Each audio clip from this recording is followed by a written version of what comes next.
Greetings survivors and friends, SHADOWFRAX here with your weekly outline of all that's new in the world of Rust, talking of which, if you really want to lose something now, then you're either going to have to throw it down a very deep hole or strap it to the TV remote control, because as of this update, nearby dropped items will exhibit an outline to make locating them oh so much easier. Not only that, but when you're looking more directly at them, their outer glow will increase to really hammer it home. The exception to this is nighttime. You know, that time when you literally can't see anything. Well, now you can see item outlines at least, but only when looking directly at them. So you got the jump on your neighbour at 3 AM and he dropped his M92 in the long grass. Not a problem anymore. This system may be extended to other things in future, perhaps deployables, although it will probably be on a need-to-see basis to avoid breaking the intense sense of immersion that exists in the game.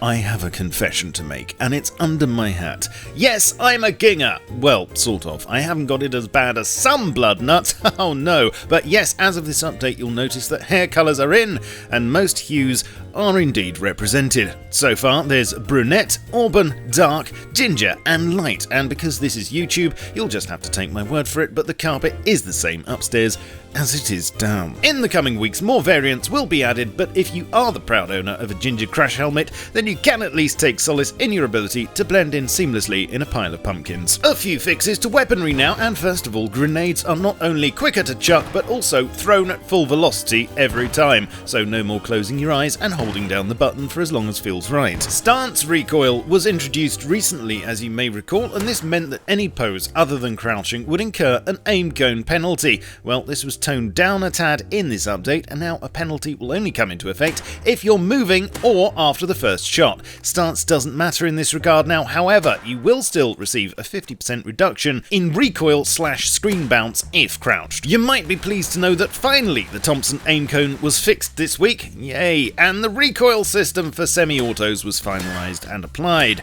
Aim cone is reduced to almost nothing at range when tapping, almost all horizontal recoil is gone, and the aim cone will only come into play if you tap really fast at targets much further away than intended. You can now skin the python, and to celebrate there are two on the store to get you started. Animals should no longer attack you through foundations or walls, thank Crunchy, and a minor annoyance with the new tree minigame was fixed. Now the X's will no longer appear so low that you either have to crouch or be an Oompa Loompa to hit them. Hopefully this is pretty much there now and an actually enjoyable experience. In other changes, Dropbox placement is a bit stricter. There was a fix for the painting UI being too dark, and a bug that was affecting certain mods that allowed you to ride helicopters and horses was squashed, and there'll no longer be constant teleporting back and forth when the object you're on is in motion. Something you can test drive if you like this week is the new occlusion culling system, which, as I mentioned recently, was being expanded to include most objects. Research has shown that it can increase performance quite significantly, especially inside buildings, but it's not on as default because there are still some creases to iron out. For instance, rotating the camera really fast or opening a door too quickly can trigger false negatives and render newly visible objects invisible for a whole frame. But if this doesn't bother you, then you can switch it on with culling.world 1 in the console. Another minor change, but one that's oddly satisfying, is that there are new on-off sounds for ceiling lights. Listen.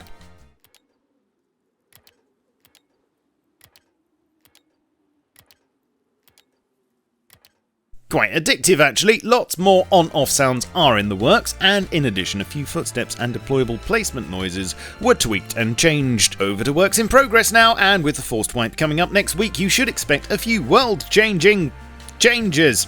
Monument placement is being tweaked to fit as many of them on the map as possible and not just the highest priority ones. Roads should no longer get split in half or flooded, and they should start making smoother transitions into and out of monuments, plus power lines will make more sense too and connect to each other via substations. The old Arctic biome was taking over a bit on some maps and threatening a new ice age, wasn't it? Well, it's being scaled back somewhat, and the desert biome will grow a touch to compensate. And of course we should expect the new building building system to make its debut, which will mean new half walls, half-height foundation snapping, and a rework to the way tool cupboards work.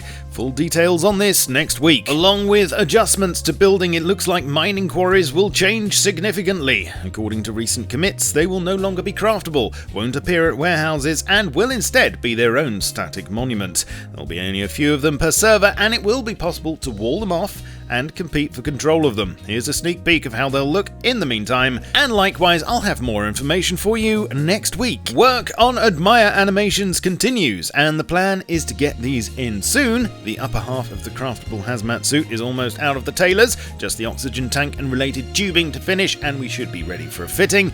After the introduction of a new basic crate model recently, work has shifted to an advanced loot box in the shape of an old red tool chest. Please note the yellow post-it, which is a small but important feature to increase its visibility. And lastly, in a bid to up the quality of our assets, a change, it appears, is afoot to the look of our beloved small furnace, and this should be ready as soon as next week's patch. As you can see, it's now a uniform colour and a bit dirty around the orifice, but what do you think? Leave me a comment please, as well as your thoughts on all the rest of this week's gubbins. If you could give the like and subscribe buttons a hearty spanking on your way out, I'd be very grateful, and if you want to go that one step further, then please come and join me on Twitch, Twitter, Facebook, and my Steam group too. The links are all down below. I will of course catch you very soon, but in the meantime, keep calm and stay rusty.